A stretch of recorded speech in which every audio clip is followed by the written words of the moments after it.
Frères et sœurs, je reviens de retraite à Conques et j'y ai trouvé beaucoup de nourriture substantielle. Et en particulier, j'y ai trouvé et découvert une distinction tout à fait intéressante que je vous livre ce matin, qui concerne la réalité de l'Église. L'Église, elle a une dimension politique, mais elle a aussi une dimension prophétique. Et évidemment, comme c'est un peu la déconfiture au niveau politique, eh bien, on oublie trop évidemment que le Christ est vainqueur et que vous avez parfaitement raison d'être ce matin dans cette Église, alors même qu'elle est peut-être un peu fraîche. Ça, c'est la dimension prophétique. Annoncer la victoire du Christ parce que nous sommes, je vous l'ai déjà dit, dans l'équipe des vainqueurs. Alors, il y a des chrétiens qui ont du mal à le comprendre, un petit peu comme si, lorsque on s'imagine que l'équipe de France va jouer les All Blacks, ben ça y est, c'est sûr, on va se faire étriller. Ben non, c'est pas toujours vrai. Quelquefois, on gagne. Et bien là, ce matin, je vais vous apprendre qu'on gagne à tous les coups en étant dans l'Église. Alors, ouvrons ensemble un manuel de manager que certainement beaucoup connaissent et pratiquent.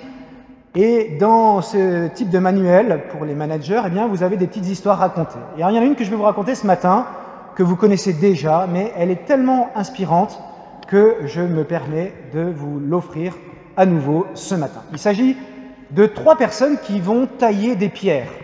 Alors vous imaginez 3 tailleurs de pierres, tac, tac, tac, et ils taillent tous la même pierre. Imaginons qu'il faille ici 3 pierres pour réparer l'église.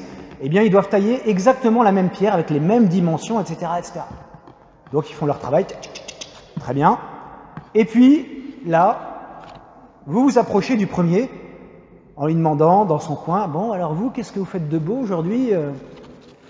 Et là, il vous répond, « Je joue au billard. » Évidemment, c'est pas vrai.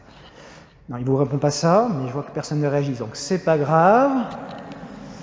Bien, il vous répond, « Je taille une pierre. » Ah, très bien, merci monsieur. Vous allez voir le deuxième tailleur qui fait exactement la même chose, exactement la même pierre. Et vous lui posez la même question. Et vous, qu'est-ce que vous faites? Ah, moi monsieur, madame, mademoiselle, je construis un mur. Ah, c'est intéressant. Et vous allez voir le troisième qui fait exactement la même pierre, qui est en train de tailler lui comme les autres. Et vous lui posez la même question. Mais vous, qu'est-ce que vous faites? Eh bien moi, monsieur, je bâtis une cathédrale.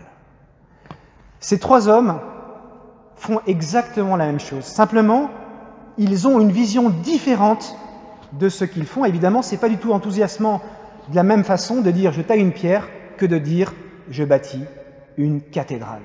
Eh bien, ce matin, le Seigneur vous rappelle que vous êtes dans l'équipe qui gagne, que dans la dimension prophétique de l'Église, eh bien, nous sommes en train d'accomplir, même si ça ne se voit pas forcément, nous sommes en train de vivre dans notre vie chrétienne quelque chose qui est exceptionnel.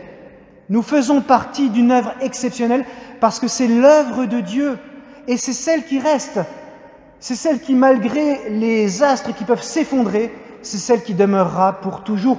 Vous avez raison, frères et sœurs, de venir vous cailler dans cette église ce matin, parce que Jésus est là.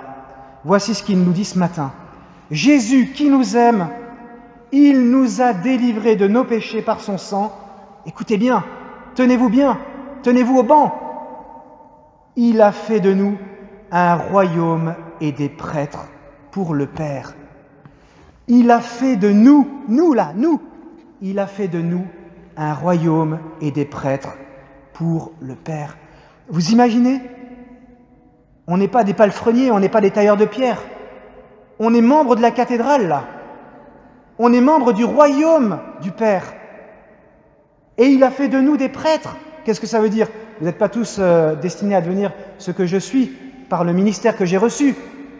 Mais nous sommes tous prêtres parce que tous devenus capables de nous offrir, d'offrir notre vie dans ce merveilleux édifice qui est édifié à la gloire du Père. Et quand vous vous extasiez devant la vie des saints, rappelez-vous que vous avez exactement la même destinée. Un jour, les uns les autres, nous nous extasierons les uns envers les autres de la vie que nous avons, parce que nous faisons partie de la cathédrale, parce que nous sommes effectivement le royaume et les prêtres pour le Père. C'est une œuvre immense, ce n'est pas une œuvre de loser que nous vivons dans l'Église. Et malgré la dimension politique catastrophique, rappelez-vous toujours de cette réalité prophétique. Il est vainqueur et vous êtes, nous sommes vainqueurs avec lui. Alors évidemment, ça ne se voit pas encore. Et Saint Jean, vous voyez, avec beaucoup de finesse, nous écrit « Nous sommes enfants de Dieu ». Nous sommes enfants de Dieu. Déjà, c'est immense. Nous sommes enfants de Dieu, mais ce que nous serons ne paraît pas encore. Nous lui serons semblables à Jésus. Nous lui serons semblables parce que nous le verrons tel qu'il est. Devenir semblable au Christ. Vous imaginez la destinée qui est la nôtre? On se sent souvent, il y en a qui se sentent nuls, ils disent ouais, « moi ma vie ne vaut rien, je suis nul, je ne sais pas faire ça, j'ai vécu plein d'échecs dans ma vie. » Non, avec Jésus c'est tout le contraire. Oui, peut-être on a des épreuves, des échecs, tout ce que vous voulez, mais nous sommes destinés à lui devenir semblables. Et lorsque nous contemplons ce matin le Christ comme roi, eh bien nous devons nous souvenir que cette royauté, nous sommes appelés à y participer. Évidemment, ne nous trompons pas, il ne s'agit pas d'exercer une royauté à la manière du monde. Si je vous dis roi, vous pensez peut-être château, puissance, etc. Eh bien moi je vous dis plutôt, nous allons expérimenter dans la royauté du Christ ce qui nous manque en fait au quotidien, ce qui nous manque trop, en tout cas pour moi, bienveillance, service, amour désintéressé des autres, compassion, miséricorde, toutes ces qualités intérieures qui quelquefois nous font défaut, eh bien nous les vivrons enfin dans la royauté du Christ. Alors si le Christ est roi, n'oublions pas aussi, comme dans cette triade que vous connaissez bien, qu'il est aussi prêtre et prophète. Vous connaissez tous ces trois termes, prêtre, prophète et roi. Vous les connaissez pourquoi? Parce qu'à chaque baptême, on redit à celui qui est agrégé à la cathédrale dont je vous parle, eh bien désormais, tu fais partie du peuple de Dieu, tu participes à sa dignité de prêtre, de prophète et de roi. Jésus est prêtre. Et c'est pour ça qu'au travers de cette messe, au cours de cette messe, nous sommes rendus présents à l'offrande de Jésus qui s'offre sur l'autel au Père.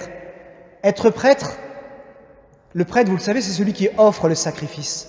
Eh bien, Jésus, c'est celui qui offre le sacrifice de sa personne au Père. Jésus est prophète. Il est la parole de Dieu, la parole avec un grand P. Et Jésus, nous le voyons ce matin, nous le fêtons ce matin, il est aussi roi, c'est-à-dire qu'il manifeste sa puissance dans le service de son peuple. Jésus se met à nos pieds pour nous servir, comme au Jeudi Saint. Alors, nous devons, nous aussi, imiter le Seigneur Jésus, prêtre, prophète et roi. Nous aussi, nous avons cette qualité par le baptême, je vous l'ai dit, de nous offrir, mais pas de nous offrir en pure perte. Qu'est-ce que nous donne, de quelle dignité nous revêt le baptême?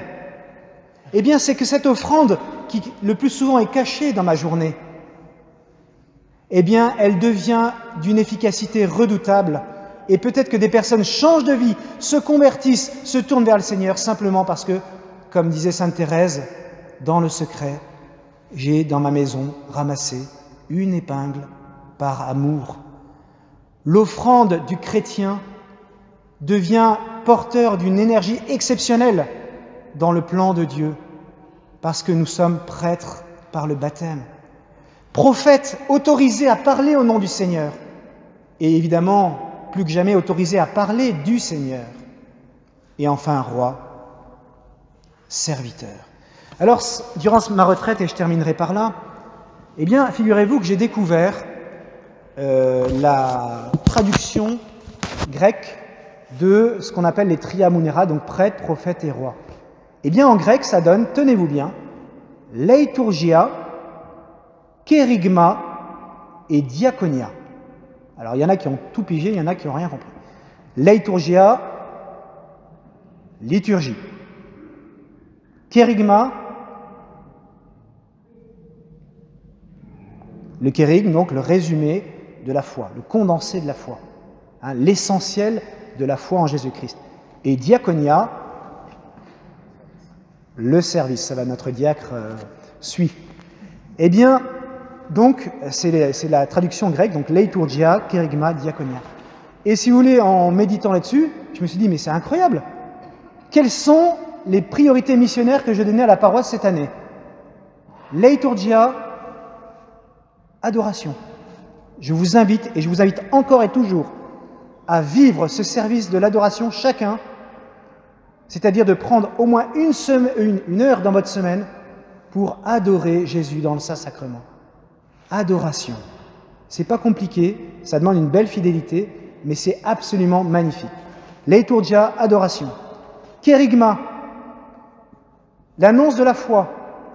Je vous invite à participer au parcours alpha. Qu'est-ce que c'est que le parcours alpha? Il y a ceux qui l'ont vécu ici, il y a ceux qui vont le vivre, il y a ceux qui désirent le vivre. Eh bien, c'est justement permettre à quelqu'un aujourd'hui, en 2021, eh bien, de découvrir ce que c'est que la foi chrétienne, de découvrir Jésus, de découvrir l'Esprit Saint et d'en expérimenter la présence. Et je vous le redis, le parcours alpha est une œuvre paroissiale. C'est à vous de prendre par la main votre ami, votre mari peut-être, votre femme, vos enfants, votre collègue, et de le conduire au parcours alpha, quitte à faire le parcours alpha avec lui. C'est ça, être missionnaire aujourd'hui. Nous n'annonçons pas autre chose que le trésor qui est le nôtre, qui est Jésus-Christ lui-même, le Fils de Dieu qui nous conduit au Père dans l'Esprit Saint. Et le parcours alpha, ce n'est pas un truc, un des éléments de la paroisse. Non, c'est notre œuvre commune d'évangélisation pour conduire le maximum de nos contemporains à découvrir et à être fascinés par la personne du Christ. Leiturgia, kérigma et diaconia. Diaconia, donc le service. Eh bien, je vous invite encore et toujours ce dimanche à servir au Kit Kat le mardi après-midi. Alors, il y a plein de services possibles dans la paroisse. Mais celui-là, il est très particulier parce que nous voulons soigner très précieusement l'arrivée dans la paroisse de ces jeunes, de ces enfants qui ne sont pas encore évangélisés. Et là aussi, c'est un travail de prière que je vous demande et un travail de service. Venez servir les jeunes en donnant du temps, en faisant un gâteau, en venant jouer avec eux, etc. etc. C'est pas compliqué, mais c'est l'œuvre de la paroisse. Et si nous voulons qu'un jour cette église soit trop petite, et je le souhaite de tout mon cœur, eh bien c'est parce que œuvrons dès maintenant pour cela, parce qu'encore une fois, nous ne sommes pas des losers, mais nous sommes les membres du corps du Christ, nous sommes son royaume, le royaume du Père, et nous sommes ses prêtres capables d'offrir notre vie, parce que nous comprenons que c'est ça la réalité la plus importante que nous pouvons vivre ici-bas. Tout ce que nous vivons, notre famille, notre profession, notre culture, tout ça est ordonné à une personne par laquelle nous sommes fascinés, Jésus-Christ. Amen.